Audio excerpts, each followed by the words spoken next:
100 жилийн түүхтэй Монголын сэтгүүл зүйн салбарт бий болсон томоохон амжилт бол хэвлэл мэдээллийн эрх чөлөө билээ.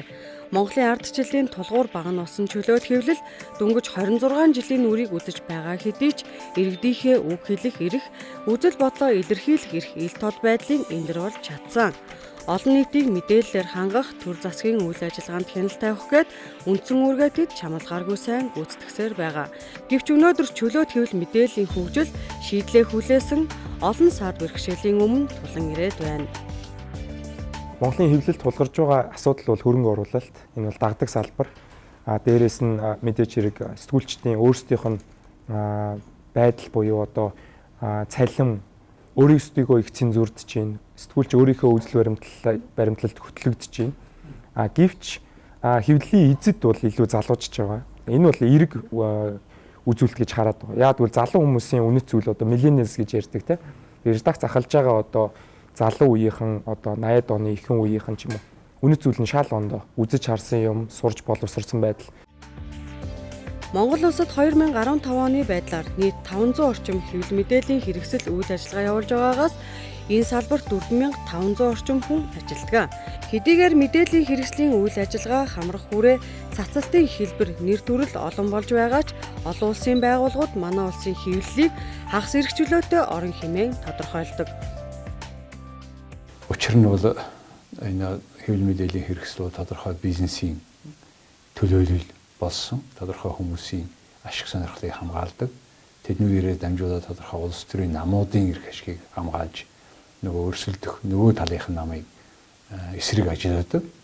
Энэ утгаараа бол одоо яг ардчилсан орны хэвлэл мэдээллийн хэрэгсэл гэдэг утгаараа эрх чөлөөтэй байх боломж бага байна. Үүний гол шалтгаан хэвлэл мэдээллийн байгууллагуудын санхүүжилттэй холбоотой. Монголын зар сурталчилгааны зах зээлээс дээрх 500 гаруй хэвлэл мэдээллийн хэрэгсэл дангаар санхүүжих боломжгүй юм. Тиймээс олон нийтийн радио телевизээс бусад дийлэн хэвлэл мэдээллийн хэрэгслүүд санхүүжилтийн өөр хэлбэрийг эрэлхийлэх шаардлагатай тулгардаг. Үүнээс үүдэн сэтгүүлч хэвлэл мэдээллийн байгууллага эдийн засгийн нөлөөнд автах хараа тус байдлаа алдах эрсдэл хүрээгээ тэлсээр байна. За энэний тод жишээ бол тэр хаалтын гэрээ гэдэг тодорхой мөнгө төгрөг олон сая төгрөг аваад тухайн асуудал дуурахгүй байх гэрээг зурдаг. Үүнээсээ болоод хэвлэл мэдээллийн хэрэгслээр майхан дотор байгаа тэмээний тухай ярьдаггүй. Энээс болоод хүмүүс тийм нэг талтай мэдээлэл очдог эсвэл очдгоо. Энэ талаар ч хэл хязгааргүй сурвалжлагчид олон улсын байгууллага манай улсын тухай дүгнэлтэндээ дурдсан байдаг. Түүнээс гадна өнөөдөр мөрдөгдөж байгаа хэвлэл мэдээллийн эрх чөлөөний тухай хууль нь зөвхөн төр хэвлэл мэдээллийн харилцааг зохицуулсан хязгаарлагдмал агуулгатай.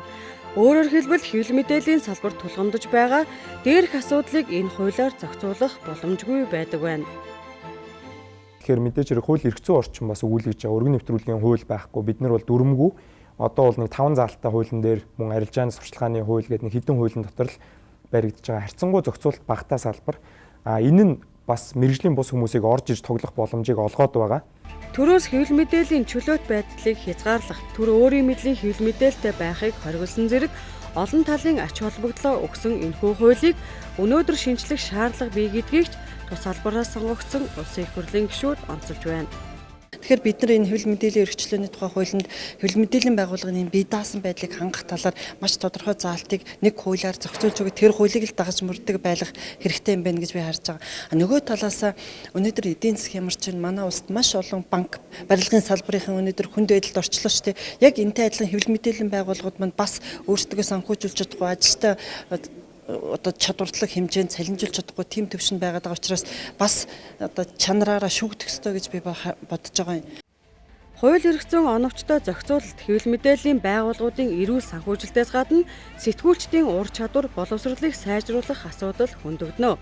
Өнөөдөр Монгол улсад 20 шахам ихтэй сургууль сэтгүүл зүйн чиглэлээр залуусыг бэлтэж байгаа ч зарим талаараа учир дутагдaltaй хэвээр байна.